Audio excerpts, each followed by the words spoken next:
যাতে তিনটে খোঁটা লাগিয়ে বড় বড় পাটের বস্তা ধানের গোড়া মাপে। আচ্ছা, এর ওজনটা ঠিক না, জীবন ঠিক নয়। কারণ भूलिया हमरे बतिया के, भूलिया हमरे बतिया के, रखिया ख्याल जी। भूलिया हमरे बतिया के, नबज की बतिया हरदम याद रखिया तो, उस वक्त हसना का दिल में रखिया दोस्ते जो। ऐसा न हमके, ऐसा हमके रखिया ख्याल जी। हर के गिना छोड़िया तो पंजगाना नमाज जी। भूलिया न हमारी बतिया के।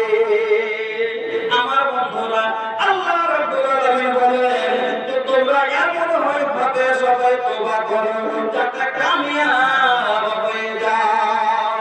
আচ্ছা বলেন, আপনাকে আবার একটা কথা বোঝায়, দুনিয়াতে তিন প্রকারের তারাজু দাড়ি পাল্লা আপনি আমি ব্যবহার করি। একটা হয় বড় ধরনের দাড়ি পাল্লা, একই যাতে বড় জিনিস মাপা হয়, তবে এই ওজন সঠিক জীবন না। একই জীবনে দেখেছেন ধানের বস্তা মাপতে বলবে 41 কেজি, 51 কেজি, 65 কেজি, কিন্তু জীবনে দেখেছেন যে বলেছে 65 কেজি 200 গ্রাম, 52 কেজি 100 গ্রাম। জীবনে দেখেছেন বলে হয়েছে হয়নি, তাহলে কি লাইফ একবার 65 কেজি আছে, জীবন নাই, তাহলে এই ওজন সঠিক নয়। 100-200 গ্রামের ওজন এতে ধরা যায় না। কিন্তু একটা দাড়ি পাল্লা আপনার আমার বাড়তে আছে, যাতে 2 কেজি 1 কেজি ধান চাল মাপি, এতে যদি 100 গ্রাম বেশি হয় ধরা যায় কি যায় না? যায়, যায়। তাহলে ওই বড় মাপের পাল্লা থেকে মাঝারি মাপের পাল্লা উন্নত মানের হলো। এবার এই মাপের তারাজুতে যদি 5টা ধানের চালের দানা বেশি হয়ে যায় ধরা যাবে? যাবে না। কিন্তু স্বর্ণকারের দোকানে একটা ছোট মাপের তারাজু হয়, এই পাল্লাটাতে একটা ধানের দানা যদি দেওয়া যায় তো ওজন ধরবে না? ধরবে না। না বলে 5 দানা মহিলার লাখ একটা ধানের চাইতে ছোট, ওজন দেয় কি দেয় না? এই তাহলে বোঝা গেল এই যে বড় মাপের তারাজু চাইতে মাঝারি ভালো, মাঝারি চাইতে ছোট ভালো। কিন্তু এই দাড়ি পাল্লাতে যদি আপনি জানলা তুলে ক্ষুদ্র ক্ষুদ্র জিনিস যাকে জাররা বলা হয়, তাহলে বলেন ফামাই ইয়ামাল মিসকাল যাররাতিন খায়রান ইয়ারা ওয়া মান ইয়ামাল মিসকাল যাররাতিন শাররান ইয়ারা। একটা জাররা পরিমাণ বান্দা যদি তুমি নেকি করেছো সেটা তুমি দেখবে আমি তুলে ধরব, একটা জাররা পরিমাণ যদি গুনাহ করেছো সেটাও তুমি দেখবে আমি তুলে ধরব। তাহলে একটা জাররা কোটি কোটিতে জাররা যদি তুলে আপনি স্বর্ণকারের ওই পাল্লাতে দেন ওজন হবে না। তাহলে আল্লাহর দাড়ি পাল্লা কত উন্নত মানের হবে তো চিন্তা করেন। আল্লাহর দাড়ি পাল্লা কত উন্নত মানের হবে তো চিন্তা করেন। এবার আপনাকে আমি যেটা বুঝাইতে চাইছি ভালো করে বুঝবেন, যে আপনি যা আল্লাহ বললেন যে তুমি এমন ভাবে তওবা করো যাতে কামিয়াব হয়ে যাও। আপনি 99টা গুনাহ করেছেন, 99টা গুনাহ করেছেন, একটা মাত্র নেকি করেছেন, একটা মাত্র নেকি করেছেন। আর নেকি এবার আপনি আল্লাহর কাছে কাঁদতে শুরু করলেন, আল্লাহর কাছে ক্ষমা প্রার্থী হলেন, এমন ভাবে তওবা করলেন জীবনের মতো। আল্লাহ আপনার দুটা পাল্লাতে যদি ভাই একদিকে 99 গুনাহ থাকে, একদিকে একটা নেকি, কিরকম হবে? এরকম। এবার 99টা গুনাহ যদি আল্লাহ আপনার মাফ করে দেন, বাঁচলো একটাই নেকি। এবার যেমনই এতে থেকে 99 গুনাহ আল্লাহ তুলে ফেলে দিবেন, আপনার একটাই নেকির পাল্লা হ্রাস করে দেবেন। আর জান্নাতের পাল্লার বৈশিষ্ট্য হলো এটাই, যেদিক ঝুঁকবে সেদিকে যাবে। এবার নেকির পাল্লা ঝুঁকে গেল, একটাই নেকি জান্নাত যাওয়ার জন্য যথেষ্ট হয়ে গেল। একটাই নেকি আপনার জান্নাত যাওয়ার জন্য যথেষ্ট, কিন্তু গুনাহ না থাকে। বন্ধুরা আমার, এই জন্য আপনাকে কথাটা বুঝাতে পারলাম না, বুঝেছেন কিনা? আল্লাহ বললেন যে এমন ভাবে তোমরা তওবা করো যাতে কামিয়াব হয়ে যাও। তাহলে এমন ভাবে কাঁদতে হবে যে তওবা করতে হবে যাতে আল্লাহ মাফ করে দেন। তাহলে 6টা নিয়ম আপনাকে শিখাবো ইনশাআল্লাহ। যতই বড় গুনাহ করেছেন এই 6টা নিয়মে তওবা করলে আল্লাহ 100% গ্যারান্টি আল্লাহ মাফ করবে আপনাকে। এক নাম্বার ভাই ধৈর্য ধরলে কাজ শুধু ফসলে যার মনে বাড়ি শোষণ আর শুধু দমন কোনো কথা শুনলে ধৈর্য রাখতে হবে ভাই। আমি তোমাকে বয়ান করব তো আপনাকে আধ ঘন্টা আপনি যদি উঠা বসা লাগিয়ে মনটা ভেঙে যাচ্ছে। আমি আপনাকে যত বুঝাবো আপনাকে তো আমি খুলে নিয়ে যাচ্ছি যে কিভাবে তওবা করতে হবে। বুঝলাম যে কেন তওবাটা করবেন, এবার তওবা কিভাবে করবেন আল্লাহর কাছে। আপনি পাপ করেছেন, আপনি গুনাহ করে দিয়েছেন, আল্লাহর কাছে তওবা করবেন। তার জন্য 6টা নিয়ম আপনাকে আমি শেখাচ্ছি। 1 নম্বর, ভালো করে শুনুন, আল্লাহ আপনাকে যারা তওবা করে আল্লাহ তাকে এত ভালোবাসেন আল্লাহ রাসূল বলছেন হাদিস শরীফে মাফহুমটা শুনেন কত ভালোবাসে আল্লাহ। গুনাহ থেকে তওবা করলেন আপনি, ক্ষমা পেলেন আপনি, জান্নাতে যাবেন আপনি, কিন্তু আল্লাহ লাভ কি? আল্লাহ কত খুশি হয় বান্দা তওবা করলে। আল্লাহ রাসূল বলছেন এক মুসাফির সফরে বেরিয়েছে, আরেকটা হাওয়াই জাহাজ আছে, এরোপ্লেন আছে, আপনার বাস আছে, ট্রেন আছে, অনেক কিছু সুবিধা আছে। ওই যুগে তখনকার সবারই কি এরোপ্লেন কি উট, ঘোড়া, খচ্চর, গাধা এগুলো। একটা তখন এরকম ঘন দোকান ছিল না, বাজারও ছিল না। আজ বাড়ি থেকে বেরিয়ে 1 কিলোমিটার গেলে আপনি 3 জায়গায় খাবার পাবেন, কিন্তু ওই যুগে 300 কিলোমিটার পথের ভিতরে খাবার কোথাও নেই। লোকের সমস্ত সমাগম এত ছিল না, তবে মানুষ চলাচল করলে কি করতো? 1 মাসের জন্য বেরিয়েছে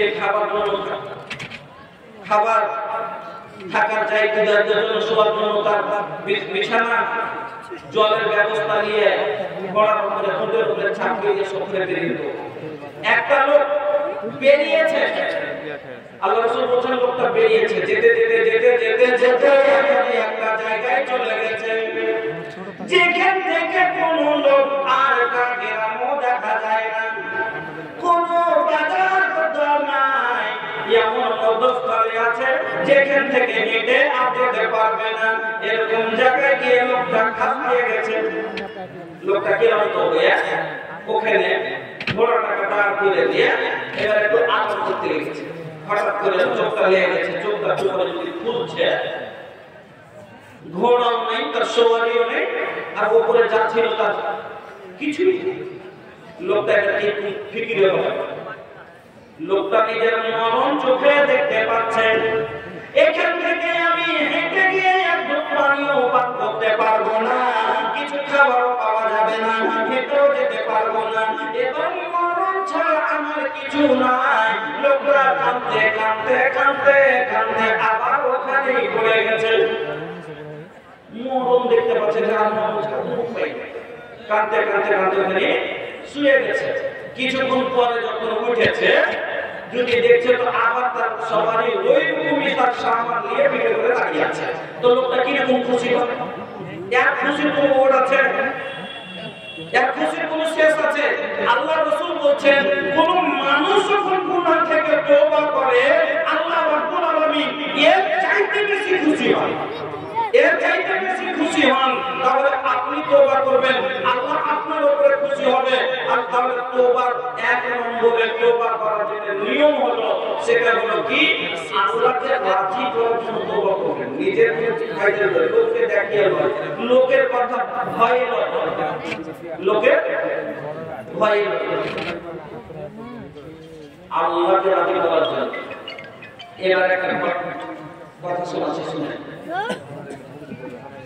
কুরবানির সময় আপনার আমরা কিরকম মানুষ, এই ঘটনাটা শুনেছি, এইটা মিসাল উদাহরণটা আপনারা ইউটিউবে শুনেছেন, আজকে শোনাচ্ছি। কুরবানির সময় একটা লোক খাসি বিক্রি করতে গেছে, আর খাসি বিক্রি করতে যেয়ে সকাল 10টা থেকে বিকাল 3টা অবধি খাসি ধরে দাঁড়িয়ে আছে, খাসি বিক্রি হয়নি। এবার একটা লোক এসে বলছে ভাই খাসি বিক্রি করবেন? বলছে হ্যাঁ ভাই বিক্রি করার জন্য তো দাঁড়িয়ে আছি। বলছে কত দাম? 20,000। বলছে ভাই শুনেন, এই খাসি 20,000 নিব, কিন্তু আমি বিক্রি করবো তারপরে টাকা দেবো। ঠিক আছে ভাই, আপনি বিক্রি করে টাকা দিবেন, তাতে আমার কি আছে, ঠিক আছে। এবার আচ্ছা ভাই, আমি তো 20,000 বিক্রি করতে পারলাম না, আপনি তো কততে বিক্রি করবেন? বলছে 1 লক্ষ টাকায় বিক্রি করবো। 1 লক্ষ টাকায়? হ্যাঁ, দেখে যাও কি করে বিক্রি করি। এবার লোকটা খাসিটা ধরে এক কোণে দাঁড়িয়ে আছে, একটা ভদ্রলোক মোটরসাইকেলে বসে আছে, পিছন দিকে চাকরকে বসে দিয়েছে, যে মনে করে ধরে নিতে যাবে না, গেছে।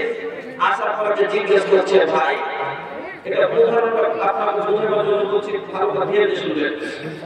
ওকে বলছে, ভাই খাসির দাম কত? বলছি 1 লাখ। এত বড় বড় খাসি 30,000 25,000 গো, আর আপনার এই খাসি 1 লাখ? কি এমন খাসি আপনার? বলছে, ভাই 30,000 এর নিচে তো নিয়ে এলেন না, ঠিক মারা কথা থাকে, 30,000 এর নিচে তো ওইটা নিয়ে এলেন না, আপনি ছেড়ে দেন। এই খাসি আর ওই খাসির তুলনা করছেন আপনি? কেন ভাই, এতে কি এমন খাস কথা আছে? বলছে, ভাই কেমন তেমন খাসি লয়, এই খাসি এমন একটা খাসি, এর ওপরে বসে যদি কেউ চোখ বন্ধ করে তো মক্কা মদিনা এইখান থেকে দেখতে পেবে।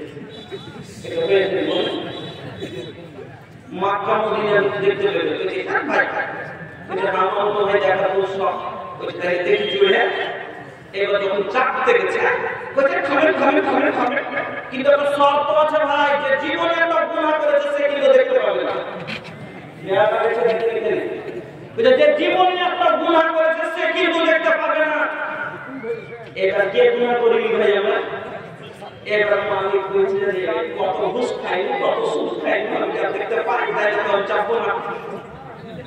যদি বলি যে দেখতে পেলাম না, তাহলে তো লোকে জেনে দিবে যে তোর আমাকে অপমান দিয়ে দিবে। কথাটা বুঝবেন, আমরা মানুষের ভয়ে গুনাহ করতে নিয়ে আছি, আল্লাহর ভয়ে নয়। আল্লাহকে রাজি করার জন্য আমরা তওবা করতে রাজি নাই, মানুষের ভয় করছে। আমাকে লোকে চোর বলবে, আমাকে লোকে জানি বলবে, আমাকে লোকে লজ্জা করবে, আমাকে লোকে বলবে এই লোকটা গুনাহ করেছে। এই ভয়ে আমি গুনাহটা করে বসে আছি, কিন্তু তওবা করতে রাজি নাই। মানুষের সামনে শুনেন, লোকটা এটা বলছে কি, চাকর থেকে একটি উত্তরে, চাকর থেকে আমি তো 3 কিলো সরষে চুরি করে বিক্রি করছি, মনে মনে ভাবছে। এবার চাকর বাঁচতে চাইছে, মালিককে বলছে কি, আপনি হলেন মালিক আর আমি হলাম চাকর, আপনি এক চাকর না। বুঝা, তুই আগে চাক না, তুই আগে দেখে এলে মক্কা মদিনা গরিব মানুষ কোনদিন দেখতে পাবি কি পাবি না? ঠাকুর যেটা টাকা আছে তো করতে যাবো, ওরা করতে যাবো, আমি দেখতে পাবো। কি করবে, মালিকের চাপ পড়েছে, তখন চেপেছে, কিছুক্ষণ পরে তো চোখ বন্ধ করে গেছে।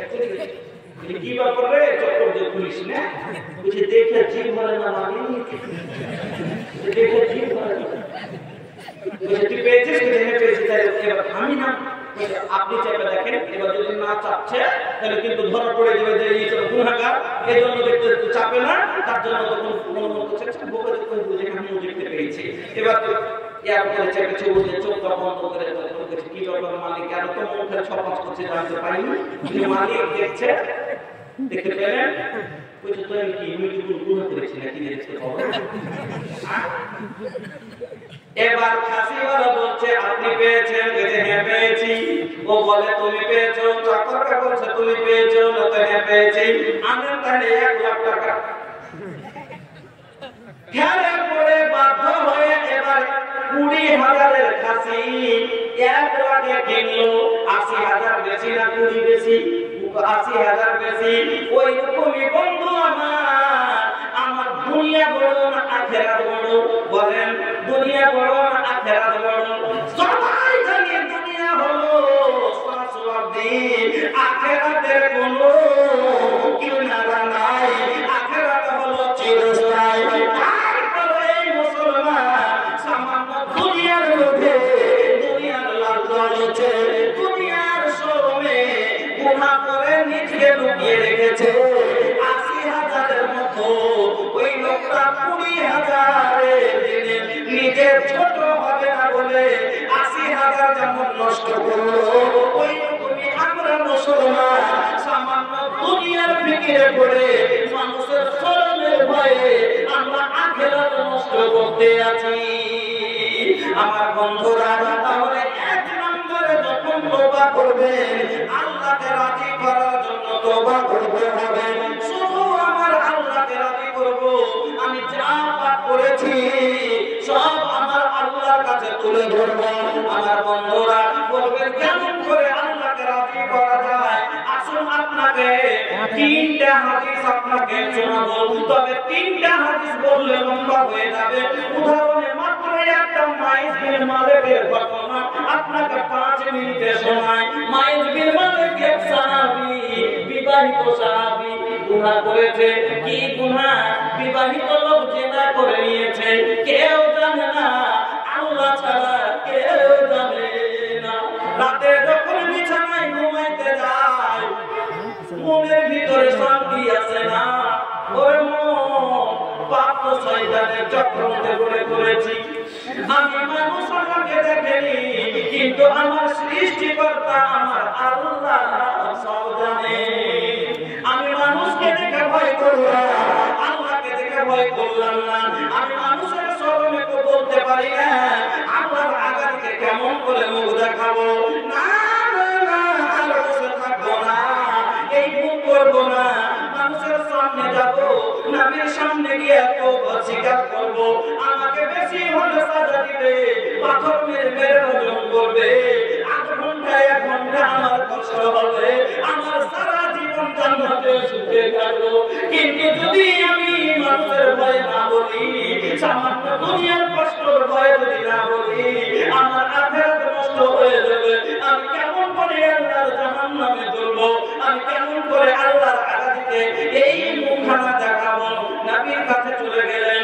নবীর কাছে গিয়ে বলছেন, ইয়া রাসূলুল্লাহ, ইয়া হাবিবাল্লাহ, তাহিনী, আমাকে পাক করে দেন। কেন, কি হয়েছে? কি করেছো? বলে ইন্নী জানাইতো, আমি জিনা করেছি। আল্লাহ রাসূল বলেছে, এই লোকটা পাগলটা হলো কি গো? নিজে থেকে এসে বলছে যে আমি জিনা করেছি। খবর আছে ইয়া রাসূলুল্লাহ, এটা কোন মেন্টাল লাইফ, পাগল নয়, আল্লাহর জান্নাতের জন্য পাগল হয়েছে। ও নবীজি, এটা যেমন তেমন পাগল নয়, আল্লাহর ভয়ে পাগল হয়েছে। আবার নবী কোন গাওয়া নাই, কি করে বিনা সাক্ষীতে কেমন করে তাকে সাজা দেওয়া যাবে? নবী আবার বলছেন, তুমি নেশা করেছো নাকি? বলে না, আমি নেশা করিনি। अरे प्रिय के चक्कर में कर दिया हो जिंदगी खराब, ये हमार बाबू छोड़ दो पिया सारा। मेरे मन सोचे ना मस्पन जो बोल कर रहे तो हुआ सब 8 पत्थर याद रखे एक लोग अच्छा সুবহানাল্লাহ। এই জিনিসটা কত মজার জিনিস ভাই, কত বছর আগে আষাঢ় মাসের সময় জালসা করে যাচ্ছি, আমার গ্রামের কথা বলছি। একটা রাতের সময় যদি যাচ্ছি, দেখছি মসজিদের একটু সময়টা মাঠ চলে রোডে কাদা, আমাদের তো ওদিকে বালু মাটি করে, হ্যাঁ, তো কাদা পানি জমে আছে, ওই পানটা পড়ে পড়ে ঘুম পাচ্ছে কাদাতে। এত আনন্দের জিনিস ওকে যদি বলতে যান कि भाई এগুলো করিস না ভাই, রোডে যে তুমি পড়ে থাকছিস, তো তোর এখন মাথায় আমাকে দুটা মেয়ে বিয়ে দেওয়ার মতো এরকম অবস্থা দেখে তোর মানে কেউ সম্বন্ধ করবে?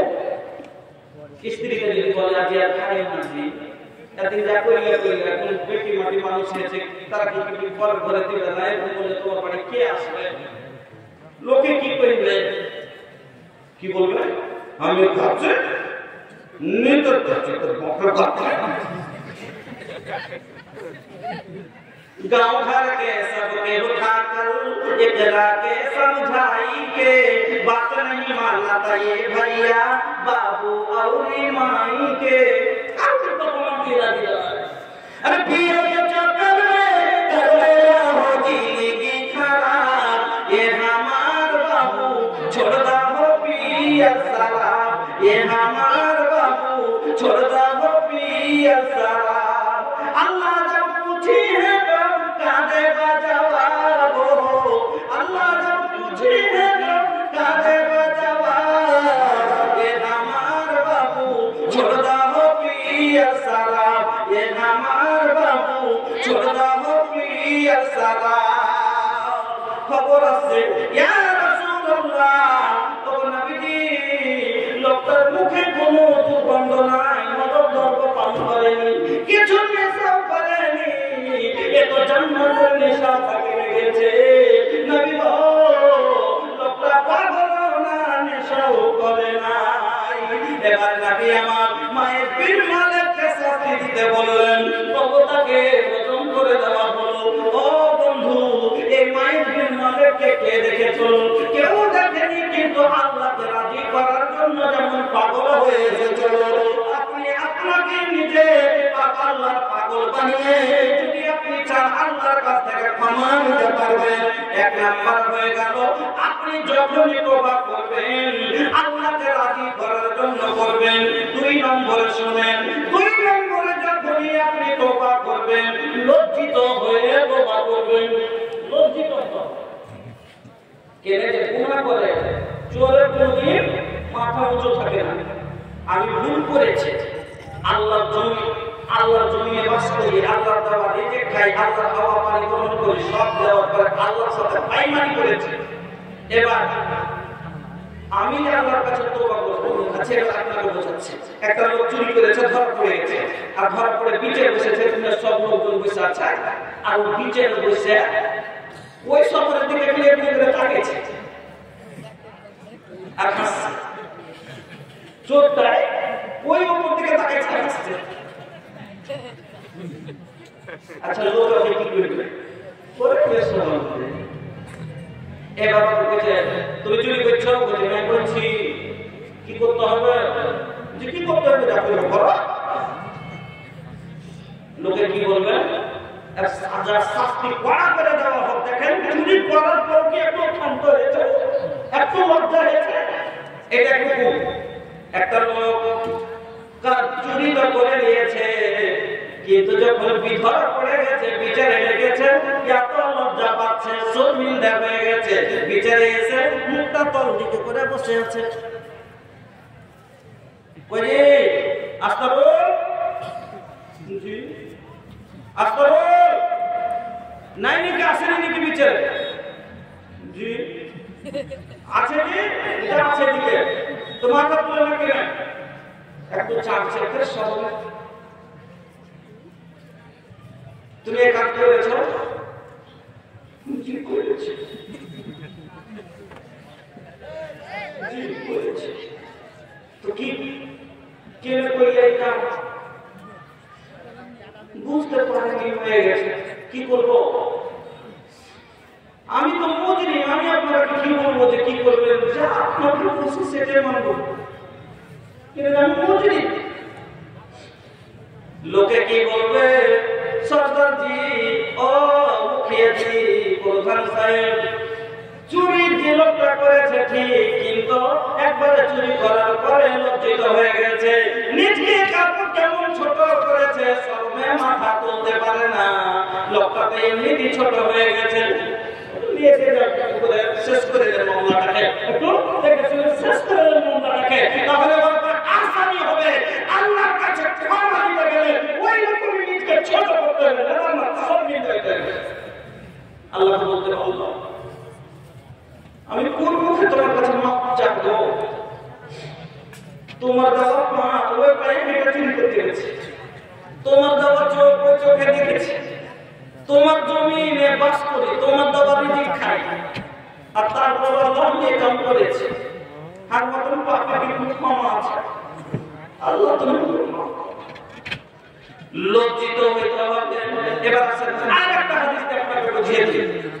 একটা ছেলে বিদেশ কাটতে গেছে, বিদেশ খেতে কি মোটামুটি 2 বছরের লেগে বিদেশ চলে গেছে। খবরদার যুবক ভাইরা, 2 বছর বিদেশে থাকিয়ে না, খুব সমাজে গন্ডগোল।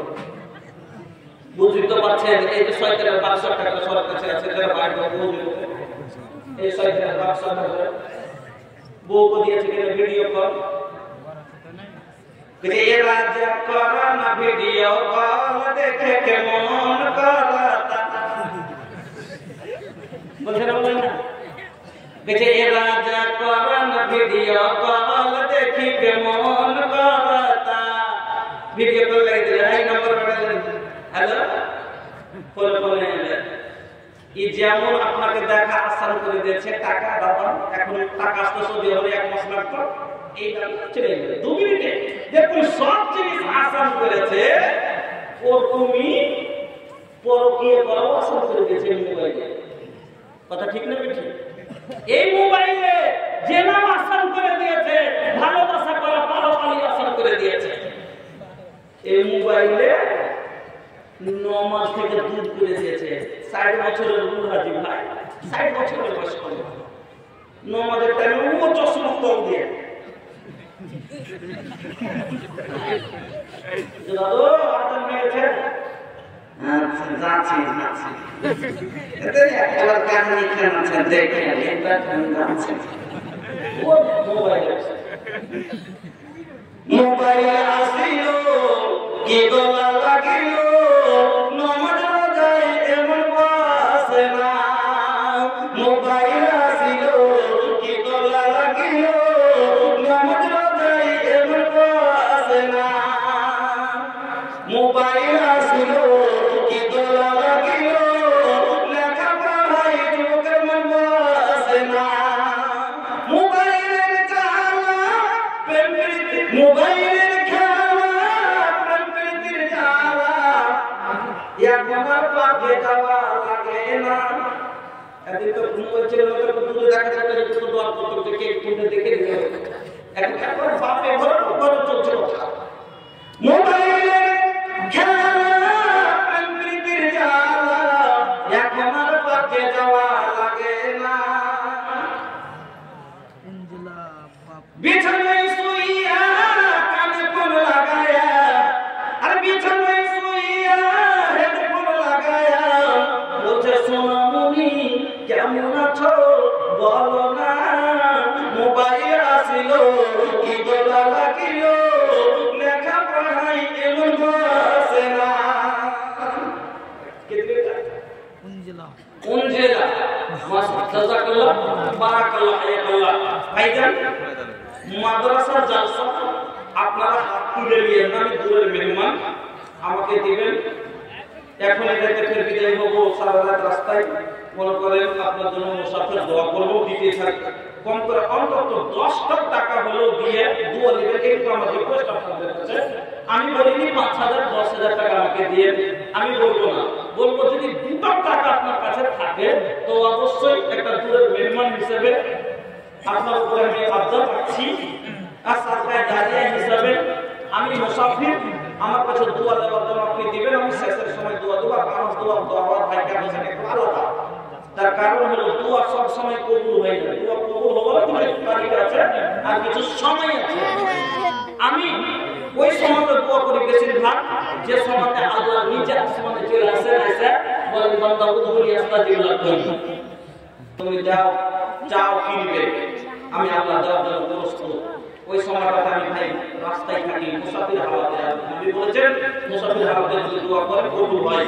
আমি ওই সময়তে দোয়া করি আল্লাহর কাছে, আল্লাহ বড় আশা দিয়ে 10 টাকা দিয়েছি, 100 টাকা নিয়েছি, আল্লাহ তুমি পুরান করো, আমি ভাই মানুষ বললাম আপনারা সব